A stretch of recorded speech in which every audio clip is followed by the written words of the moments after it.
So I feel like the importance of this conference is to educate not only the youth but college students for getting ready for college and career preparation. It really serves as a resource because not a lot of students like they have these resources to connect with them. And with this conference, it brings them the abundance of resources that could actually help them and lead them towards pursuing a higher education and career preparation. There has been an unfortunate and increasing amount of anti-Asian and anti-Asian American harassment, attacks, and overall sentiments across the United States. Especially, I think we've seen this kind of surge in the last year, maybe last 2 years. Um, for yourself, one, I was hoping maybe you could share a little bit about your familial background, and two, kind of, how that plays into the importance of this conference. Mm-hmm.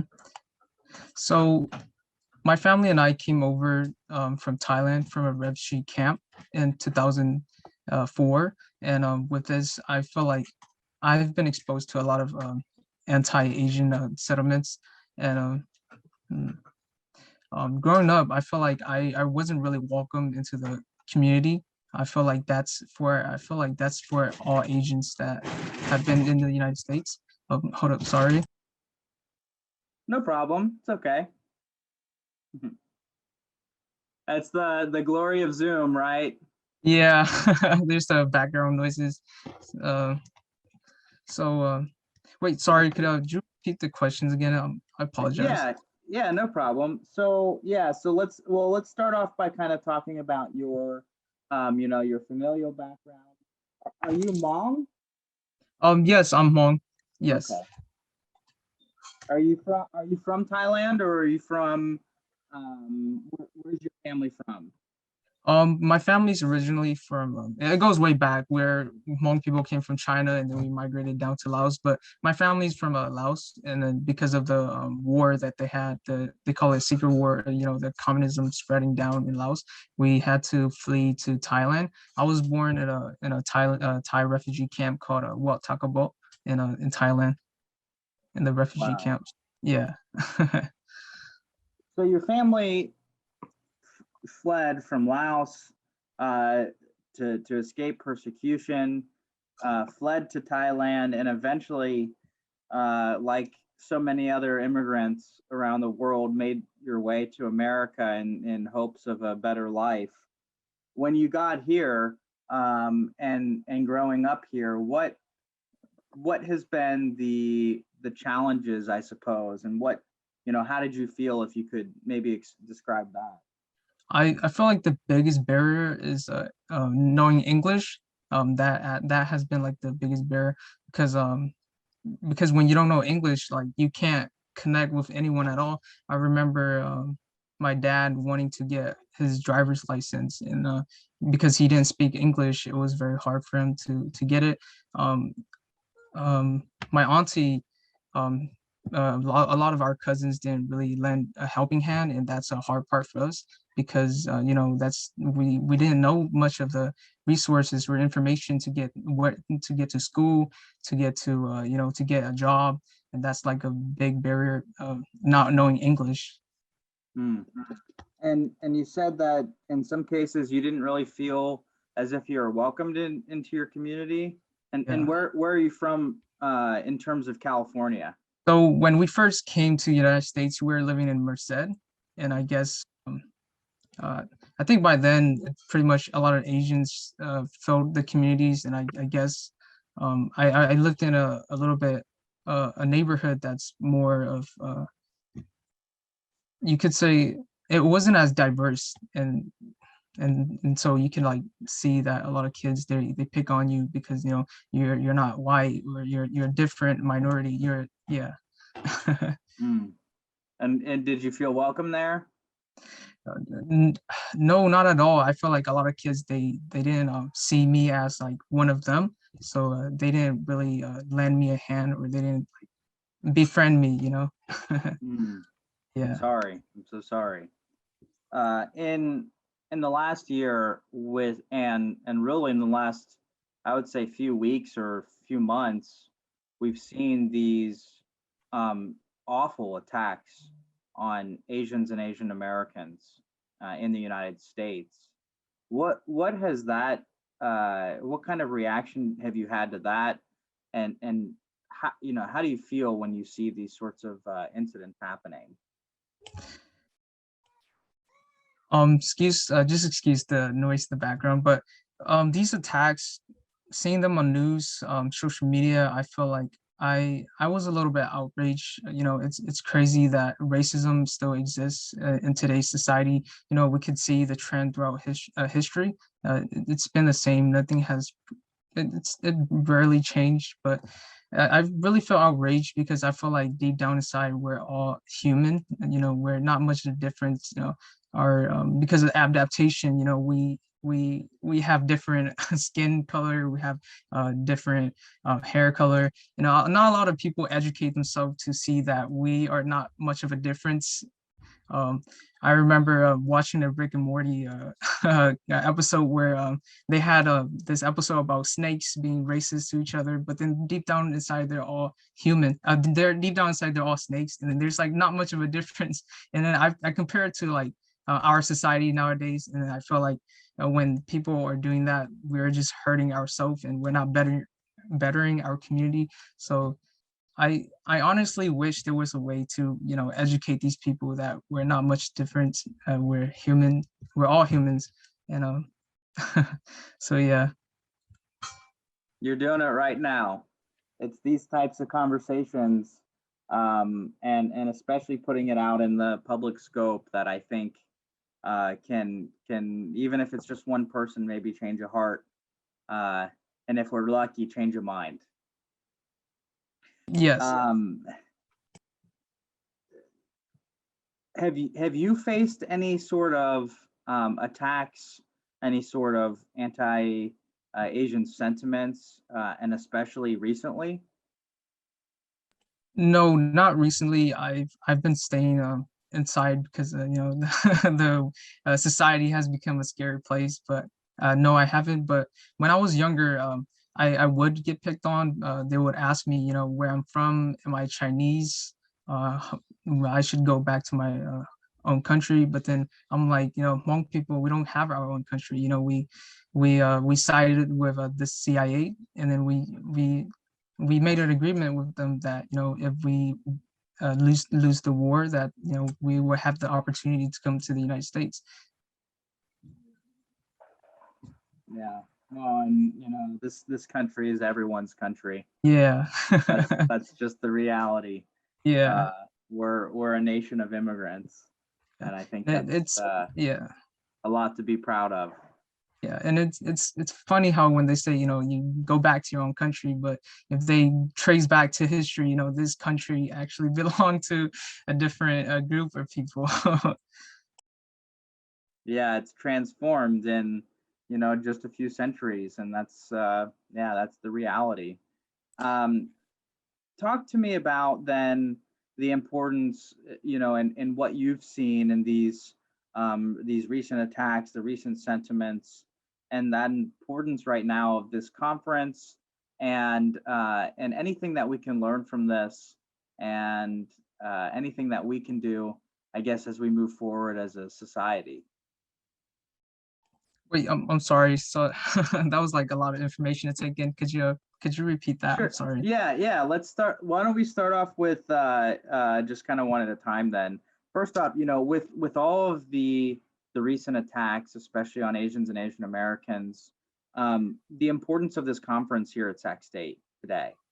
Mm-hmm. Oh, what the importance is? Okay, the importance of this conference today is to bring together the API community.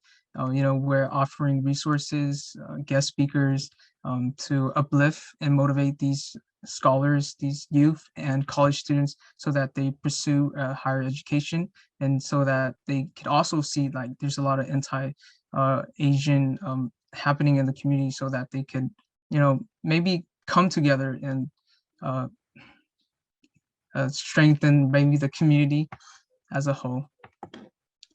And what can we do, I guess, moving forward after this, and not just folks that attend this conference, but us as a big capital U, uh, Mhm.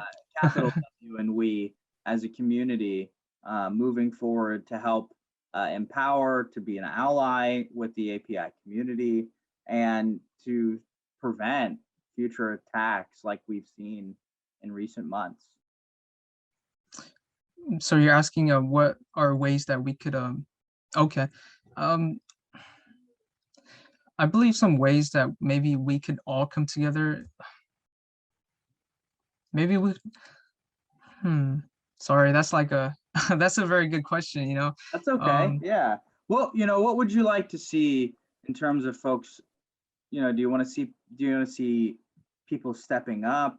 Do you want Definitely. people just to, to think about tolerance? What are things that, you would like to see? I mean, obviously stop attacks. Yeah.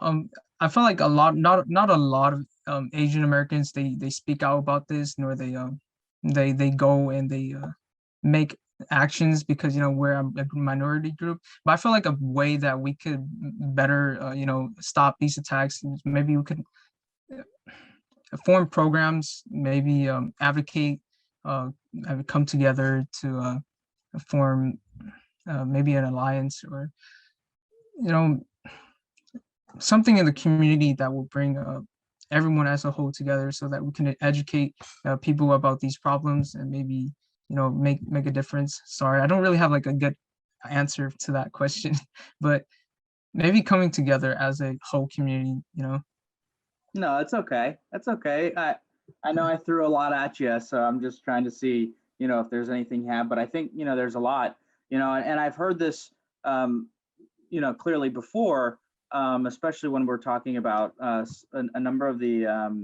recent attacks that I've covered here, even in our community, which is that you hear that a lot of people in the API community are often silent when these things happen, and then it goes either unnoticed or doesn't get the attention it deserves. And one way, obviously not the only way, but one way to prevent things like this from happening is to speak out.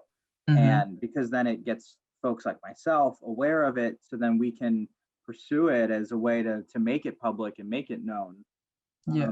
And one thing, I don't know if you know Dr. Timothy Fong, but he works over at Sac State, and one thing he told me was it's important for people to be brave, for victims to be brave, for survivors to be brave in this situation, but then it's also important for the community to show support for those people once they do speak up, because it takes so much courage to do so, and it also uh, it brings backlash, it brings a lot of problems, which is obviously the fear with hmm it. And so, yeah. but if they know they have that support from the community, perhaps they'll feel um, empowered to do so.